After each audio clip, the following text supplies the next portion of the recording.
Some men are difficult. Some men are difficult. Auntie, you wake up in the morning, one moment they're talking, the next moment it's like a switch, bam. They don't even want you to hear your ugly voice. I mean, that's how they see it. Or one moment they're all over you, they want you around, and the next moment they don't want to see your face. It's like it's ugly, right? Like they don't want to see you. So men are difficult. You go online, you pick up all kinds of tips and tricks. It doesn't work. You get quiet. You say, okay, today I'm going to be all obedient. I won't talk back if this guy is talking. And guess what? He still finds a way to get onto your toes. How do you live with such a person? Like how? How do you live with such a person? If that sounds familiar, you want to watch to the end. Stay tuned because I'm going to share with you some insights and some really deep secrets about such people so that you know exactly how to maneuver the situation. That's if you're experiencing it. So don't go away. Stay tuned.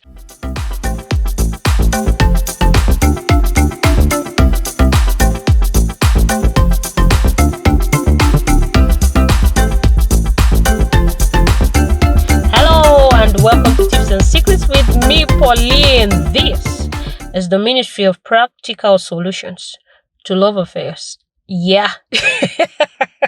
If you're new here, you're welcome. I talk about relationships in all dimensions with yourself and the people that God puts in your path. If you are a returning subscriber, thank you, Sha. Thank you. Let's keep doing what we do best. So how do we live with a difficult husband?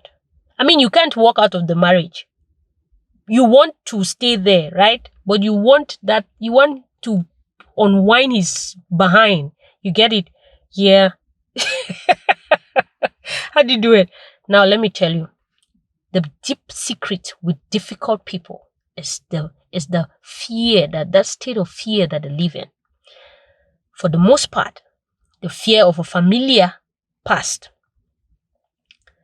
and the fear of a possible future recurrence. So, for the familiar past, they will try to prevent things from happening. For the future occurrence, still based on that fear, they try to avoid things from happening. And that fear includes the fear of losing you. Yeah, you're probably wondering, like, really, how can he be afraid to lose me and he's treating me like this? You know, here's the thing. Everything they're doing is just so that they can stay in control. So don't think that is the work of the devil as well. It's not true. They are conscious of the actions. Sometimes we give the devil way too much credit. They are conscious of what they're doing. So you see those moments when they are all sweet and nice. That point is that brief. It's like a split-second moment, right? You can give it that kind of description because it's that moment when they jump out of that fear. But because they live so much in that state of fear, the fear is what dominates. You understand? So when that fear pops up, it's like, hey, you're overdoing it. You can't be that nice. This can happen. You can't be that sweet. This can happen. Hey, you can be, bam, and they get back to that other behavior. See what I'm saying? Believe me, I've done my research. So on your part, you're being frustrated. On his part, no. He's just making sure that he stays in control. Understand? That yesterday does not repeat itself, or that something that he's afraid about tomorrow never happens. You get it? So that is him just doing what he knows how to do best. So the last thing you ever want to do is try to engage such a person in a mind game. Like he's doing something and then you respond with an attitude. Attitude is what they know best. So you cannot win them in that kind of thing. Don't even try it. Okay? Because the moment they do something and you go all quiet, and they can keep in that space for as long as 3 weeks, 1 month. Some are that deadly. You understand? Yeah. So don't try it. So what do you do? Number 1, change your response to their behaviors. And how do you respond to their behavior? Until stop complaining. Because each time you complain, what you're doing is you're telling this guy that what he's doing is actually working. Like it's getting into your skin. Like he's succeeding at what he's doing. But you cannot do that. You want to keep them in that sphere of curiosity, like, hey, why is she not crying? Why is she not begging? She's supposed to be apologizing now, even though I'm the one who did the wrong thing. She's supposed to be, why? Because the reason they've been doing that is so that you remain in that space where you're begging all the time. And each time you're begging, it's giving them that surety, like, no, yeah, I'm still in charge. I'm still, So stop complaining. Change that response. If you wake up in the morning and he's all moody, if he's not suffering from depression or any emotional issue, auntie, get up with a shout to the Lord, a song of praise, and sing your throat out. You get what I mean? Yes. And be all joyful. Go out there at home, like you're in the house or something. Do something. Get in there. Be happy and just do you. Yeah. He will be like, hey, she didn't even ask me I've been quiet. She didn't even ask me why I was all quiet. Like, what's going on? Just get into that space in your head, and sing to your Lord. Yeah. Do something, if it's the dance, play you some good music and enjoy yourself. Okay? Don't complain. From today, stop the complaining. And you're probably wondering, okay, if I'm not complaining, how do I get him to know that, okay, what he's doing is wrong? See, there are 1,001 ways of making a person see their errors without even verbalizing it. And this is one of them. It's like you have a thick skin, right? Yeah. So you just get up, you're doing you. When they do it the first time, the second time, the third time it doesn't work, they know that, okay, that is not working. Okay, good. The second thing you want to do is stop asking for attention. Stop. Don't ask for his attention. If he will not give you the attention that you enjoy or you want, the pampering that you want as a woman, don't ask for it. Yeah. Why? Because he's not giving you, not because he doesn't know that you need it. No. He knows. Remember what I said. I've done my research. Whatever he's doing here, it's a cope mechanism with the fear. It's a way of handling, of living in that state of fear and making sure that they don't lose it. And making sure that they truly prevent a familiar past from recurring or prevent a future occurrence from ever happening. You understand? That future occurrence is in their head. They're just making sure that it doesn't become a reality. You get it? Yeah. So, whatever he's not doing, he knows.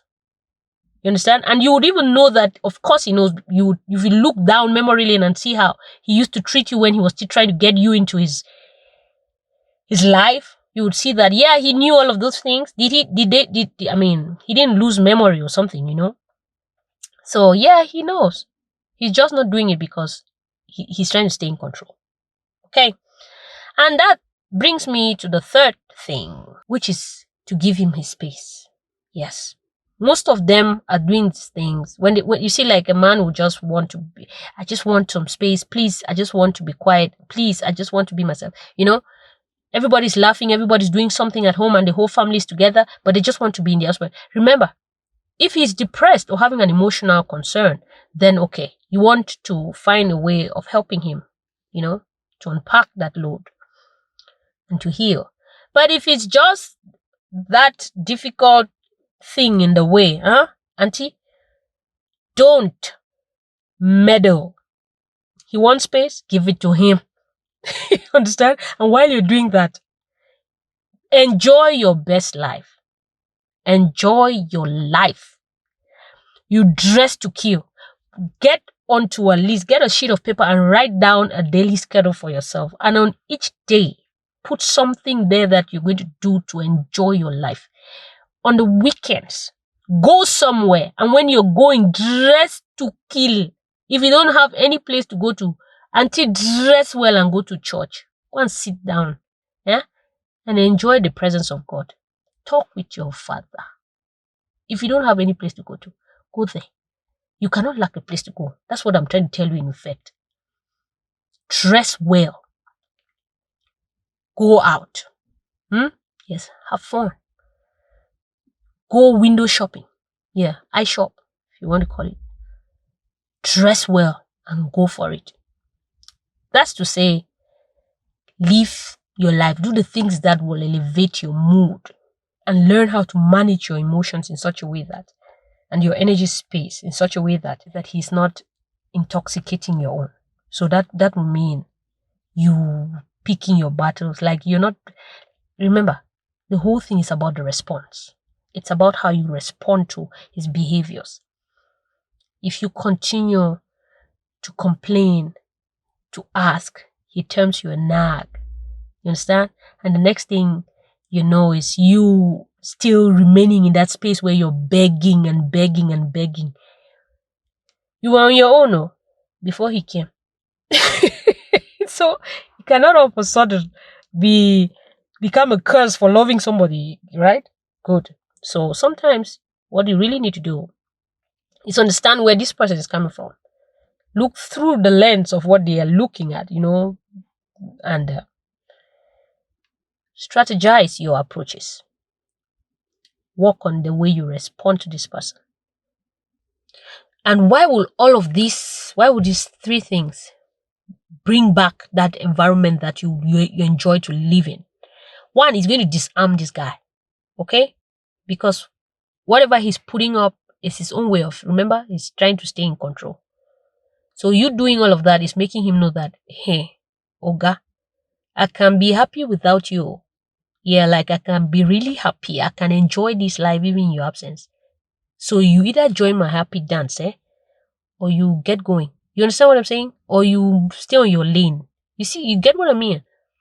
So you want to put all of this in practice. And trust me, it's going to work. They have been tested. Before I get the courage to say anything,